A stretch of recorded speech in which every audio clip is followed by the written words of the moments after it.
The first snow of the season had already fallen, dusting the exercise yard with a thin, brittle layer of white. It was the start of a bitter winter inside the medium security facility, a cold that seeped through the concrete walls and settled into the bones of the men incarcerated there.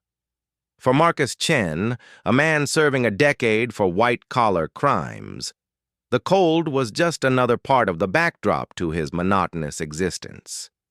He had been inside for 3 years, long enough to learn the rhythms and rules of survival, but not so long that he had become completely desensitized to the dehumanizing rituals of prison life. His primary duty, his job, was working the Chow line in the prison kitchen. The kitchen was its own ecosystem, a place of intense activity and unspoken hierarchies. Marcus had started at the bottom, scrubbing the massive steel vats where lukewarm, watered-down juice was mixed, but he was educated, articulate, and kept his head down, which eventually earned him the relatively privileged position of working the line. From his post behind the steam tables, he had a front-row seat to the daily parade of the incarcerated. He saw the scared young men on their first bids, the hardened lifers who moved with a weary deliberation, and the mentally ill who talked to themselves as they held out their trays. He saw them all. It was a Thursday, which meant it was fish day, a euphemism for a processed, breaded square of something that resembled fish only in color. The line was moving at its usual pace, a shuffling river of denim and tired eyes. The air was thick with the greasy smell of the food and the collective, unspoken anticipation of the few minutes they would have to consume it. As Marcus plunged the ladle into a pan of limp green beans, he heard the guard at the door yell out the standard notification, "On the new!" This was the signal that new arrivals, fresh from processing, were being brought in to get their first meal. Looking over the motley crew shuffling in, Marcus's gaze was drawn to an outlier. He was a tiny thing, standing at barely 5 feet and weighing next to nothing. His silver hair was matted and disheveled, a stark contrast to the standard-issue buzz cuts surrounding him. He wore the same new, stiff prison denims as the others, but on his frail frame, they hung like discarded rags. He looked less like a criminal and more like someone's lost grandfather who had wandered in from a snowstorm. His eyes, wide and darting, and held a look of pure, unfiltered terror. He clutched his plastic tray as if it were a life raft. As the new man approached the steam table, his hands trembled violently, causing the tray to rattle against the metal railing. He stopped in front of the green beans, his eyes glazing over as if he had forgotten where he was or what he was supposed to do. The entire line behind him stalled. A low grumble of impatience rippled through the hungry men. This was a critical error. In the prison hierarchy, holding up the Chow line was a transgression. It messed with the one sacred scheduled part of the day. Behind Marcus, one of the kitchen porters, a burly man named Dwayne, serving time for armed robbery, let out a loud, theatrical sigh. He was a kingpin in the kitchen, ruling by intimidation and brute force. He leaned past Marcus, and his eyes fixed on the trembling newcomer. "Move it, old-timer, before I move it for you," Dwayne growled, but the man didn't seem to hear him. Then came the mockery. It started with Dwayne. He cupped his hands around his mouth and, in a high-pitched, quivering voice, called out, "Oh, please, kind sirs, I'm just a poor little lost lamb. Don't hurt me with the scary green beans." A few inmates behind the old man snickered. Emboldened, Dwayne continued his performance. He imitated the man's shaking, making his own large frame quiver in an exaggerated, cartoonish way. "Look, everyone, it's the trembling turkey. What's the matter, Grandpa? Forget your walker in your cell?" The laughter grew louder, more raucous. It was a release valve for the tension of their own lives, a chance to feel powerful by standing on the neck of someone weaker. Marcus watched the scene unfold with a growing sense of unease. He saw the old man's face drain of what little color it had. He saw his eyes, which had been wide with fear, suddenly squeeze shut as if he could will himself out of existence. Dwayne, loving the attention from his audience, wasn't finished. "Hey, new fish!" he hollered. "You're in the big house now! This ain't a retirement home! When I say move, you move!" The line convulsed with laughter. The guards, stationed at the far end of the hall, were oblivious to the scene, their attention focused on a potential argument further down the line. The old man, without taking any food, simply shuffled forward, his eyes fixed on the floor, a beaten man enduring the first ritual of his new life. The rest of the chow time proceeded as usual. The 4-minute feeding frenzy, the command to walk and eat, the silent rush to the dishwashing window. Marcus went through the motions, but his mind was on the old man. He felt a wave of shame for being a silent participant in the cruelty. He had said nothing, done nothing. He had just stood there, a bystander to humiliation. Dwayne, on the other hand, was in high spirits, slapping his fellow inmates on the back, reveling in his performance. As the kitchen crew started the cleanup, Dwayne was still chuckling to himself. "Did you see that old fool?" he asked Marcus. "What's he even doing in here? He won't last a week."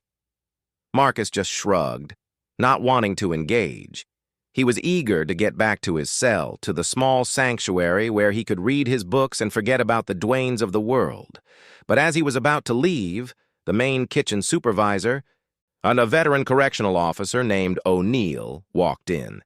His face was grim. He walked past the dishwashers, past the pot scrubbers, and came to a stop directly in front of Dwayne, who was still leaning against a counter, a smug grin plastered on his face. "Dwayne," Officer O'Neill said, his voice low and devoid of emotion, "you're done." The smile didn't leave Dwayne's face, but it faltered. "What you talking about, O'Neill? My shift ain't over for another hour." O'Neill shook his head slowly. "No, you're done. Pack your stuff. You're being moved out of the kitchen. Effective immediately." The kitchen, which had been buzzing with the clatter of cleanup, fell into a dead, echoing silence. Every inmate within earshot stopped what they were doing to stare. Dwayne's face cycled through confusion, disbelief, and then anger. On what grounds?" he demanded, his voice rising. "I didn't do nothing. Who snitched?" "You know the rules about harassing new arrivals," O'Neill stated flatly.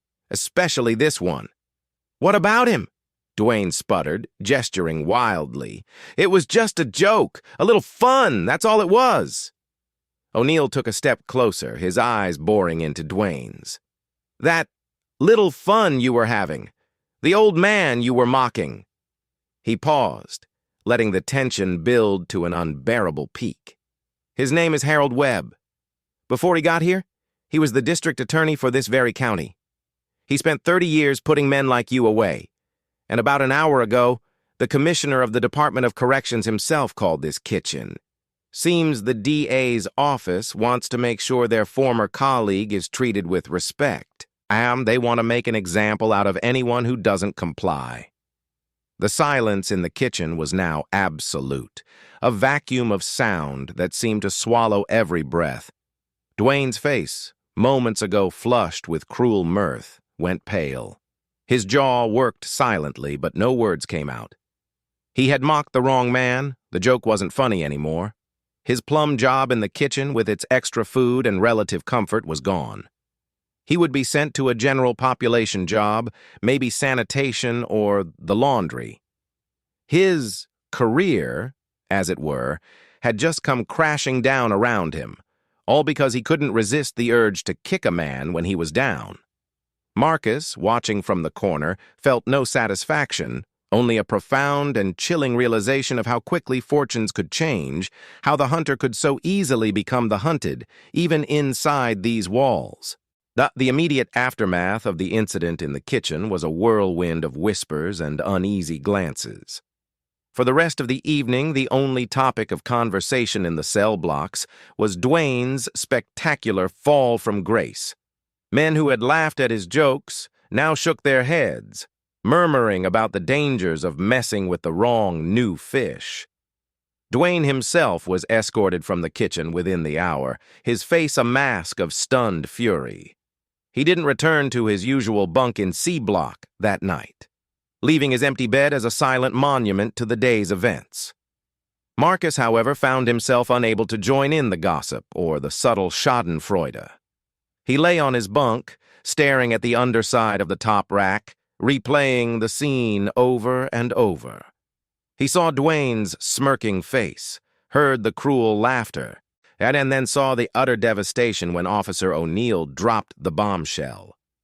But more than Dwayne, Marcus's mind kept returning to the old man, Harold Webb, the former DA. The image of his trembling hands and the way he squeezed his eyes shut, trying to block out the world, was seared into Marcus's memory. It was a look of complete and total defeat, a man stripped not just of his freedom, but of his very identity and dignity. The next morning at breakfast, the atmosphere in the Chow Hall was palpably different. The usual loud chatter was subdued. Men watched their words, their eyes darting towards the entrance.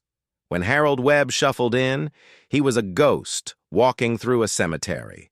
No one laughed. No one mocked. In fact, the opposite occurred. The men in front of him in line parted almost instinctively, and allowing him to move straight to the front.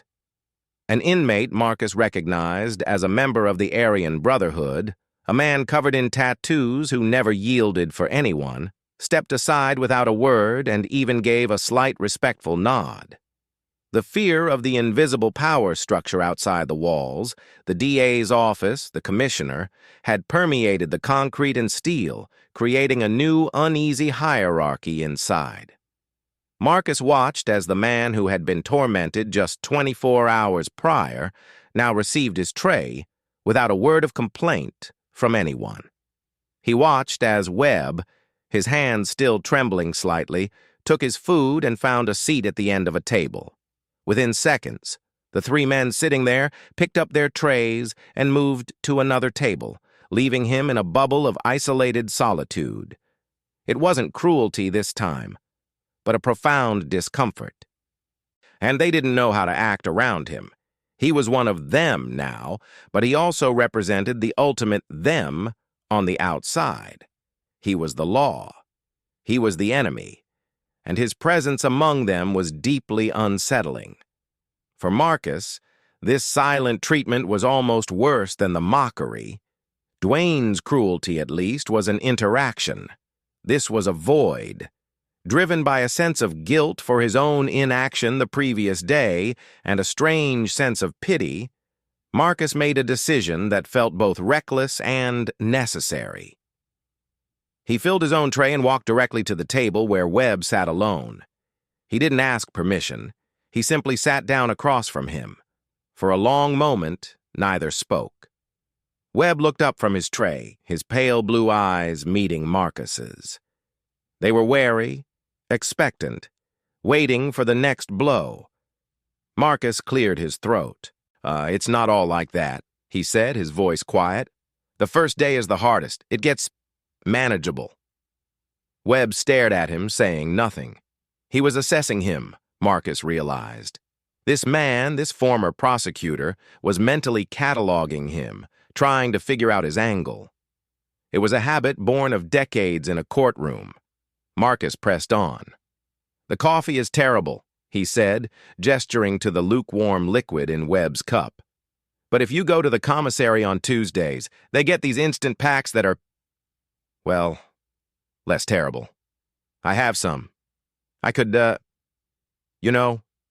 if you want." A flicker of something, surprise, perhaps, or the faintest glimmer of gratitude, crossed Webb's face. He finally spoke, his voice a dry rasp. "Why are you sitting here?" It was a fair question. Marcus thought about it. Because I was standing right there yesterday," he admitted. the confession tasting bitter on his tongue. And I didn't say anything. I just watched.